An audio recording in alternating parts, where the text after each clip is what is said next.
나는 강원도 남쪽 비탈끝 마을에서 태어났다. 집 앞 고삿길은 비가 오면 진흙이 발목을 잡았고 마른 날이면 솔가루가 바람에 날려 눈썹에 내려앉았다.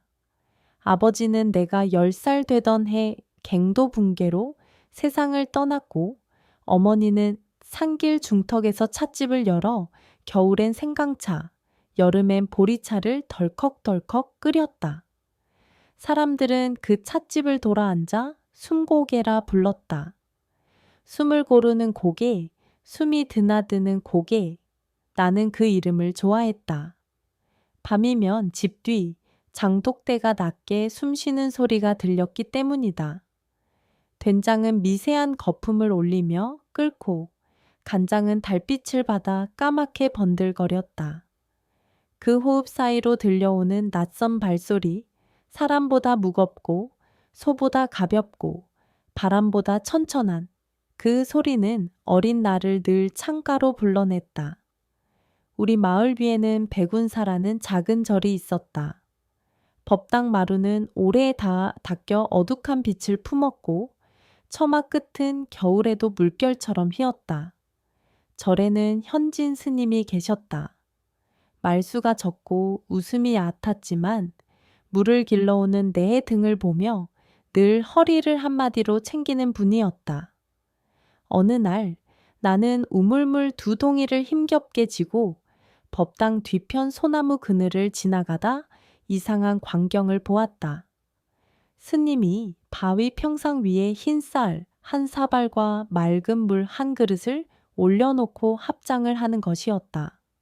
손끝이 떨리지도 눈썹 하나 까딱하지도 않았다.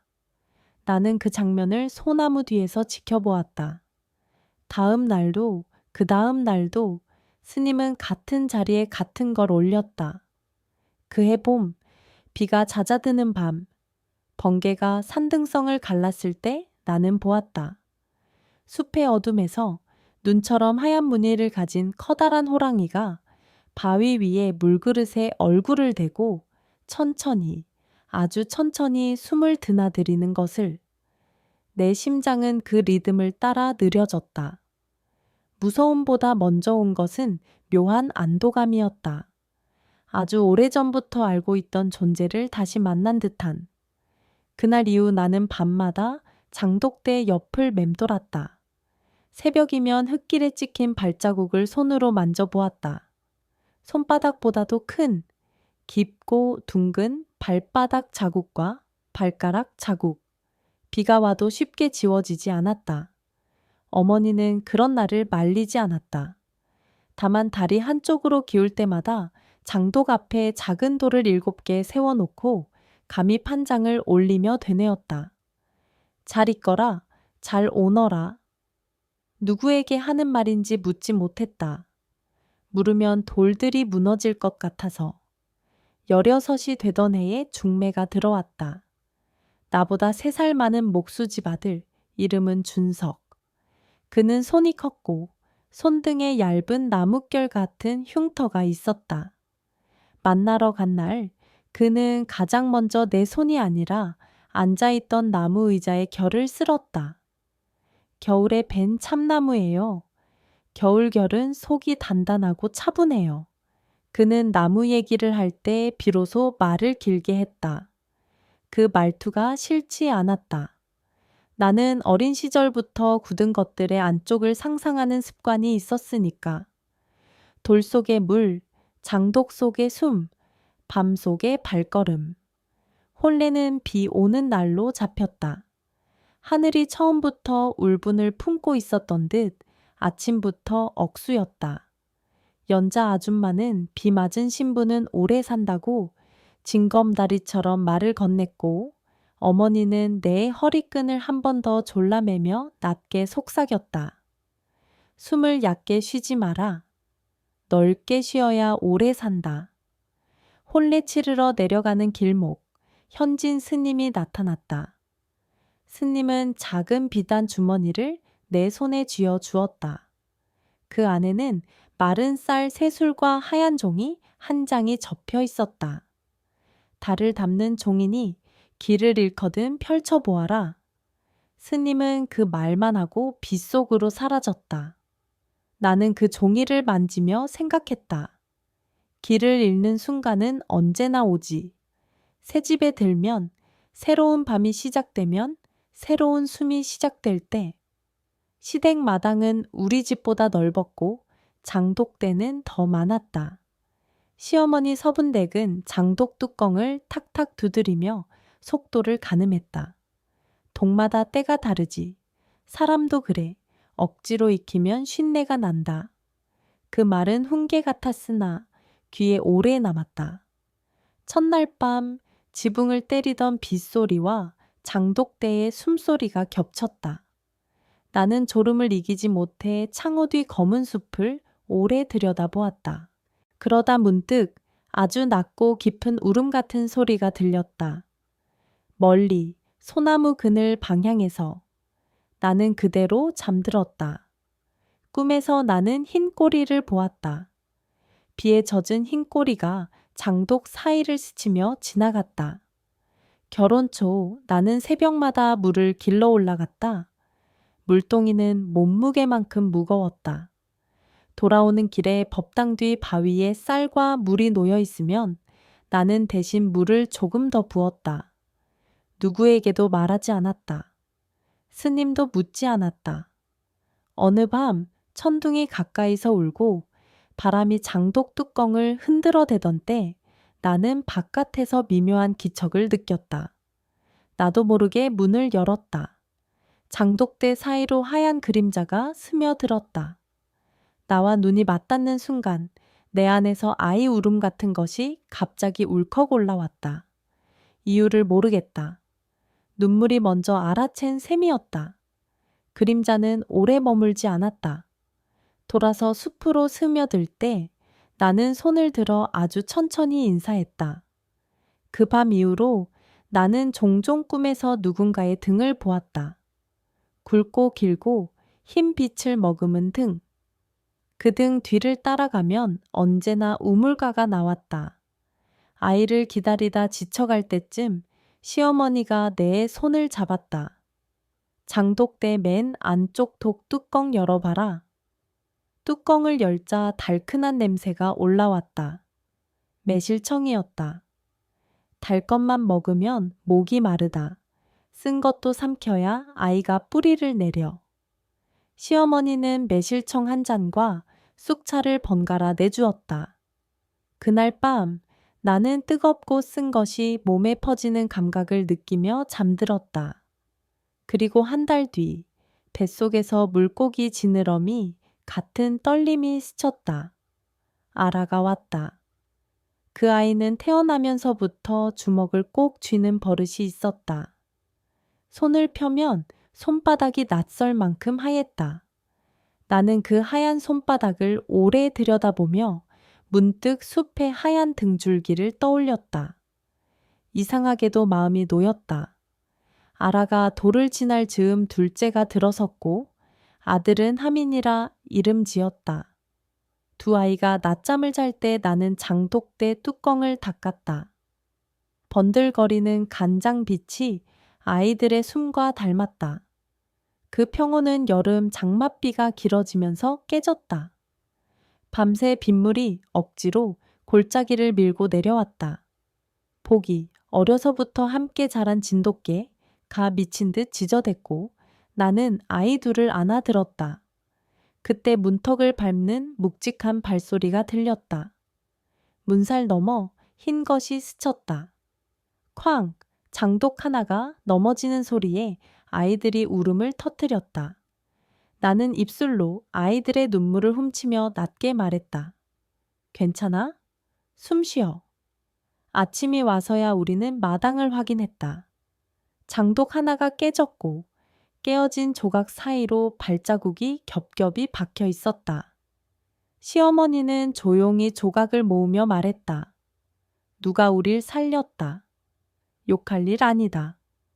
그날 저녁 현진 스님이 내려왔다. 스님은 깨어진 독 앞에서 오랫동안 기도했다.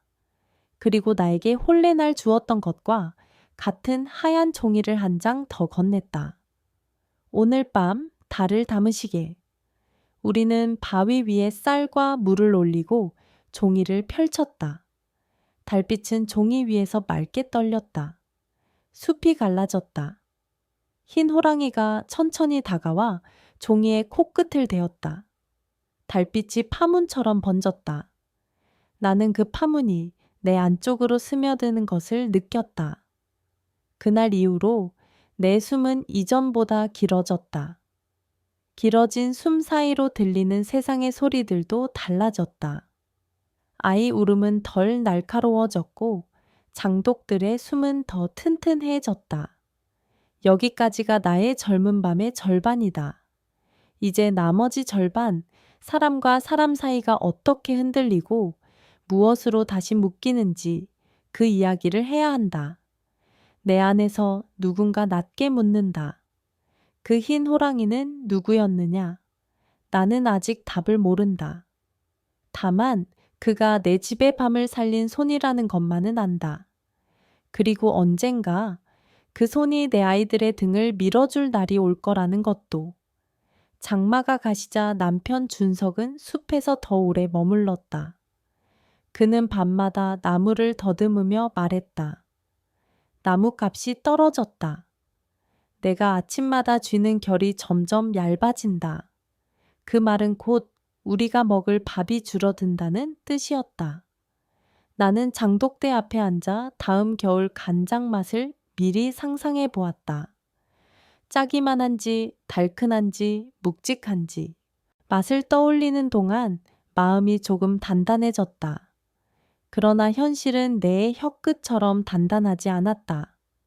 목재의 상인과 다투고 온 남편은 어느 날 술에 취해 목청을 높였다. 산이 우릴 내쫓으려는 것 같아. 그 말 속에 있는 초조와 분노를 나는 이해했다. 그러나 아이들 앞에서 그는 낮은 목소리로 웃으며 다시 목수의 손으로 돌아왔다. 저녁이면 알에게 작은 나무 인형을 깎아주고 하민에게는 가느다란 피리를 쥐어주었다. 나는 그 손놀림이 고마웠다. 손이 할 수 있는 가장 착한 일을 하고 있었으니까. 그 무렵 절 아래 마을에 도자기를 굽는 남자가 이사를 왔다. 이름은 동우. 그는 물레를 돌릴 때 입술을 다물었다. 지늘기, 그의 손에서 천천히 그릇이 되는 동안 방 안 공기도 조용해졌다. 장매에 깨진 장독을 새로 빚어야 해서 시어머니가 그를 불렀다. 그는 우리 마당에서 하루 종일 진흙을 반죽하고 장독 몸통을 세웠다. 나는 아이들에게 진흙을 조금씩 쥐어주었다. 아이들은 서로의 볼에 진흙을 묻히며 웃었다. 저녁 무렵 동우가 손을 씻으며 조용히 내게 말했다. 독이 쉴 때는 건들면 안 됩니다. 숨이 제 속도로 오가야 하니까요. 나는 그 말에 깜짝 놀랐다. 마치 현진 스님이 던지던 말과 같아서. 연자 아줌마는 동네 소식에 빠르다. 어느 날 우물가에서 내 어깨를 툭 쳤다. 도자기 사네, 내 집에 자주 드나드나? 나는 웃었다. 독이 깨지면 독장에 와야지요. 비가 오면 우산장수가 오듯. 아줌마는 고개를 끄덕였지만 눈매는 여전히 날카로웠다. 밤이면 그 눈매가 내 등에 올랐다가 내려가는 것처럼 느껴졌다. 그럴수록 나는 장독대 옆에 더 자주 앉았다. 숨 고르는 소리를 듣기 위해서. 장독의 숨은 인간의 재단을 받아들이지 않았다. 그것은 바람과 계절과 달의 속도에 맞춰 갔다. 나는 그 사실이 위로가 되었다. 가을이 오기 전날 남편이 긴 한숨을 내쉬었다. 도시로 내려가야겠다. 공장에서 기계 배우면 돈이 더 된다더라. 나는 말문이 막혔다. 아이들은 아직 어렸다. 시어머니가 마루 끝에서 낮게 말했다. 떠나면 돌아오는 법도 배워라. 남편은 그 말에 대답하지 않았다. 다음 주 그는 작은 보호퉁이 하나를 들고 산을 내려갔다. 떠나는 등 뒤는 낯설게 가벼웠다. 그 가벼움이 서운했다. 그러나 그렇게라도 가벼워야 남아있는 우리가 덜 무거워질까 생각하며 내 마음을 달랬다. 남편이 떠난 뒤 동우는 장독을 마저 빚어주고 한동안 우리 마당의 저녁을 함께 보냈다. 그는 내 아이들에게 흙으로 새를 빚어줬다. 아라는 새 부리에 구멍을 뚫어 휘파람처럼 불었고 하미는 새 날개에 손가락을 올려 바람을 느꼈다. 동우는 아이들을 바라볼 때마다 얼굴이 부드러워졌다. 그러나 그는 한 번도 남편의 자리를 대신하려 하지 않았다. 그것이 고마웠다. 시어머니는 어느 날 내게 장독대 맨 끝, 가장 오래된 독을 가리키며 말했다. 이 독은 내 시아버지가 도자기장에게 배워서 직접 구운 거다. 흙의 손길을 아는 사람은 사람의 상처도 대충은 안다. 나는 그 말이 동우에게만 향한 것이 아니라 나에게도 돌아오는 걸 느꼈다. 겨울 초입 아라가 내 치마폭을 당기며 물었다. 엄마, 우리 아버지는 몇 명이야? 나는 잠깐 멈칫했다. 아이는 밤마다 다른 냄새를 맡는다. 어떤 밤엔 톱밥 냄새, 어떤 밤엔 젖은 흙 냄새, 어떤 밤엔 눈 냄새. 나는 아이를 안아 올렸다. 아라는 새 손을 잡고 자라는 거야. 나무의 손, 흙의 손, 그리고 눈의 손. 아이는 고개를 갸웃하다가 금세 웃었다. 그럼 내 생일엔 누구 손이 케이크를 자를까? 나는 대답했다. 네가 가장 잡고 싶은 손, 그 손이 오늘의 아버지다. 그 대답이 세상에 어떤 파문을 남길지 몰랐다. 그러나 그 순간 아이의 웃음은 파문을 잠재웠다. 설 무렵 마을에 굿이 열렸다. 모경 할매, 산 아래에서 가장 오래 산 무당, 가 북을 메고 마을 회관에 앉았다. 불길이 겨울바람에 장난을 치는 밤이었다. 나는 아이들과 함께 구경 갔다. 모경 할매는 내 눈을 보고 낮게 중얼거렸다. 내 집 마당엔 짐승이 드나든다. 나는 고개를 끄덕였다. 할매는 북을 3번 치고 상 위에 올린 막걸리를 바닥에 조금 흘렸다. 호랑이는 산의 아이고 너도 산의 아이다. 아이가 아이를 보러 오는 것뿐. 그 말은 내 안쪽 깊은 곳에 배어들었다. 돌아오는 길 눈발이 날렸다. 장독대 앞에서 나는 종이를 펼쳐 달을 담았다. 달빛 속에서 흰 그림자가 한 박자 늦게 나타났다. 나는 나지막이 말했다. 내 아이들 앞에서 화내지 말아줘. 호랑이는 고개를 한번 떨구고 눈 속으로 사라졌다. 다음 날 아침 아이들은 눈사람 둘을 만들었다. 하나는 커다란 눈, 하나는 작은 눈. 아라는 큰 눈사람에게 숲 아버지라고 이름을 붙였다. 봄이 오기 전에 현진 스님이 병이 들었다. 나는 매주 아이 손을 잡고 절을 올랐다. 스님은 여전히 고요했지만 멀리 바라보는 시간이 잦아졌다. 어느 날 스님은 아라의 손에 하얀 종이를 쥐어 주었다. 이건 내 몫이다. 달이 하나라는 걸 잊지 말아라. 물에 비치면 1000개가 되지만 하늘의 달은 하나다. 아라는 종이를 가슴에 꼭 안았다. 내려오는 길에 아이가 물었다. 엄마, 1000개의 달은 가짜야? 나는 웃으며 답했다. 다 진짜고 다 달이야. 네가 어디에 서 있느냐에 따라 달이 달라 보일 뿐. 그때 숲에서 낮은 우르금 같은 바람이 지나갔다. 아라는 그 소리를 듣고 숲 아버지가 웃었어 라고 말했다. 남편은 2해 동안 소식이 뜸했다. 가끔 우편함에 짧은 편지와 공장 앞에서 찍은 사진이 도착했다. 기계는 커 보였고 남편은 그 옆에서 작아 보였다. 사진 속의 그의 손은 여전히 크고 두꺼웠다. 돈이 더 모이면 가게를 낼 수 있을 것 같다. 그런 말들이 이어졌다. 나는 편지 끝에 매번 같은 문장을 덧붙였다. 아라는 밤마다 달을 접는다. 하미는 피리를 불며 산을 칭찬한다. 그 문장을 쓰고 나면 숨이 조금 더 길어졌다. 여름 끝 무렵 산불이 났다. 바람이 갑자기 방향을 바꾸었다. 마을 확성기에서 다급한 소리가 흘렀다. 아이들과 노인 먼저 대피. 나는 장독대 앞에서 망설였다. 독을 두고 가야 하나. 시어머니가 내 손을 잡아 끌었다. 사람 먼저. 그때였다. 장독대 뒤편 숲이 열리또 흔들리고 흰 것이 나타나 골짜기 아래쪽을 향해 몸을 틀었다. 나는 그 방향으로 아이들과 어른들을 이끌었다. 연기가 매캐했다. 발밑이 뜨거웠다. 그러나 길은 있었다. 흰 그림자가 지나간 길. 우리는 그 길로 내려가 강가에서 몸을 추스렸다. 불길이 마을 담장 앞에서 멈추었다. 사람들은 서로의 등을 두드렸다.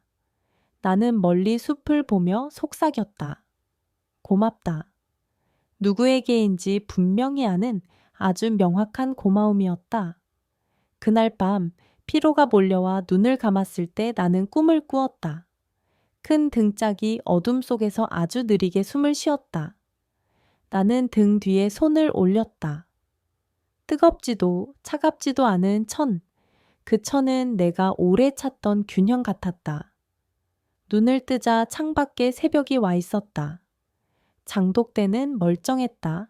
깨지지 않았다. 대신 뚜껑 모서리에 하얀 털, 한 올이 걸려 있었다. 나는 그 털을 종이 사이에 끼워 장롱 깊숙이 넣었다. 나만 아는 성호 같은 것, 내 집의 밤을 지키는 부적. 가을, 아라가 글을 배워 마을 보건소에서 봉사를 시작했다. 하미는 산길에서 쓰레기를 줍고 나무 이름을 외웠다. 아이들은 종종 같은 질문을 반복했다. 엄마, 나는 누구를 닮았어? 나는 거짓말을 하지 않았다. 너는 나를 닮았고, 너희 둘은 서로를 닮았고, 어떤 날은 나무와, 어떤 날은 흙과, 어떤 날은 눈을 닮았지.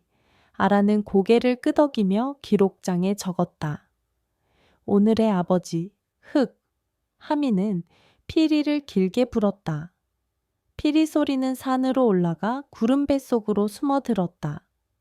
그 즈음 동네의 새로운 사람들도 드나들었다.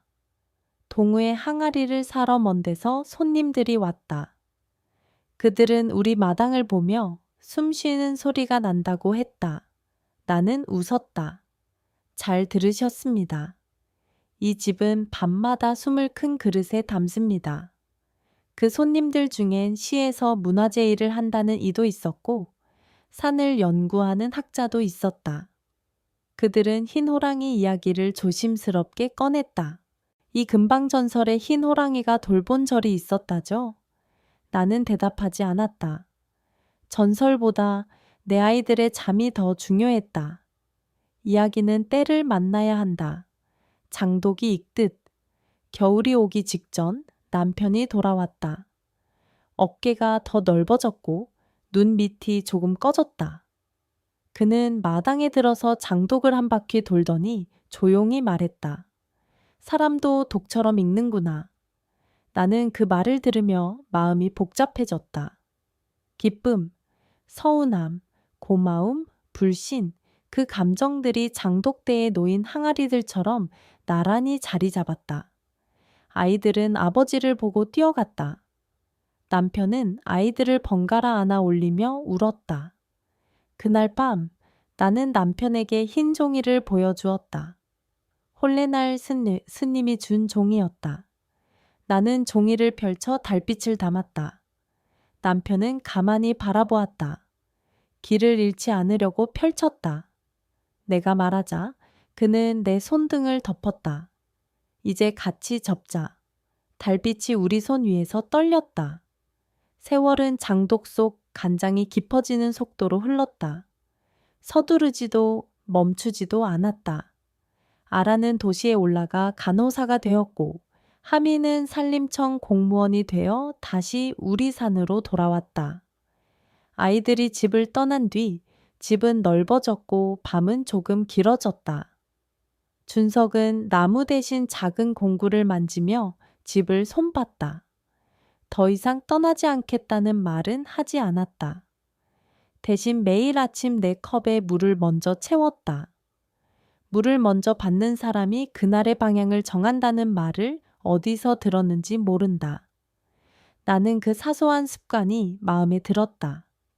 현진 스님이 매화 피는 날에 세상을 떠났다. 절 마당에 하얀 꽃비가 내렸다. 스님의 제자들이 조용히 장례를 치렀고 나는 종이 2장을 품에 넣었다. 하나는 홀레날의 종이, 하나는 아라손에 쥐어준 종이. 밤에 장독대 앞에서 2장을 나란히 펼쳐 달을 담았다. 다른 2장에 같은 발길을 나눴다. 나는 낮게 속삭였다. 스님, 그가 아직 오고 갑니다. 그때 숲에서 바람이 불었고 멀리서 짧은 울음 같은 소리가 들렸다. 나는 안다. 그 소리가 내게 들었다고 말하는 것이란 것을. 연자 아줌마는 어느 날 나에게 떡을 들고 와 사과했다. 내가 그때 혀가 길었지. 나는 웃으며 떡을 받았다. 사람 혀도 읽는데 시간이 필요하죠. 아줌마는 울었다. 나는 울지 않았다. 대신 차를 더 데웠다. 밤이 깊어질수록 장독들의 숨은 더 고르게 들렸다. 그 소리 위에 내 심장 소리를 올렸다. 2 소리가 겹치는 순간 나는 내 나이가 실감났다. 오래 살았구나. 그러나 아직 끝나지 않았구나. 어느 여름 산불이 다시 났다. 지난번보다 더 가까웠다. 하민이 무정의로 지시를 내리며 마을 사람들을 대피시켰다. 나는 장독대 앞에서 마지막으로 뚜껑을 손으로 눌렀다. 숨, 살아있어라. 그 순간 숲에서 흰 그림자가 나타났다. 이전보다 더 늙어 보였다. 눈빛은 깊었고 걸음은 느렸다. 나는 본능적으로 말했다. 이제 그만 쉬어도 돼. 호랑이는 잠시 멈춰 나를 보았다. 그의 숨과 내 숨이 겹쳐졌다가 어긋났다. 그가 몸을 돌려 골짜기 길을 가리켰다. 나는 사람들을 이끌었다. 다시 우리는 산을 빠져나왔다. 이번에는 바람이 마지막에 우리 편을 들었다. 불이 마을 경계 앞에서 꺼졌다. 나는 고개를 들어 숲을 보았다. 아무것도 보이지 않았다. 그러나 안다. 누군가가 등을 보여주고 있었다는 것을. 언제나처럼.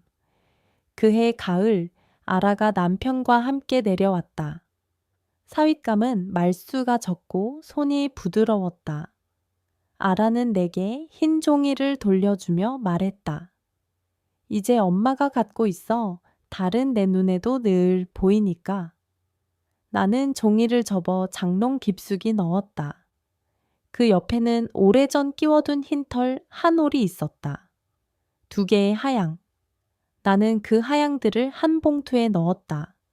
이름 없는 봉투. 내 생이 끝날 때 아이에게 건네줄 봉투. 겨울 초입, 준석이 감기에 걸려 누웠다. 나는 미음에 생강을 갈아 넣었다. 그는 국그릇을 들고 내 손목을 잡았다. 그동안 미안했다. 그 말은 기침보다 뜨거웠다. 나는 대답하지 않았다. 대신 창밖에 눈을 가리켰다. 눈이 온다. 오늘 밤은 숨이 길겠다. 그는 웃었다. 그 웃음 속에 젊은 날의 그가 잠깐 빛났다. 우리는 그 빛을 오래 보았다. 나는 마음속으로 조용히 기도했다. 우리 집의 모든 숨이 서로를 드는 불이 되기를. 얼마 지나지 않아 나는 꿈속에서 마지막으로 그를 보았다. 장독대 사이로 걸어 들어오는 흰 등. 그는 장독 하나 앞에 앉아 코끝을 뚜껑에 대고 아주 길게 숨을 들이마셨다. 그리고 나를 바라봤다. 눈빛은 낮고 부드럽고 먼 산처럼 넓었다. 나는 물었다. 당신은 누구였나요? 그는 대답하지 않았다. 대신 내 뒤에 서 있는 누군가의 손을 내 손 위에 얹었다. 따뜻했다. 나는 뒤를 돌아보지 않았다. 꿈이 깰까봐. 깨어나 보니 새벽이었다.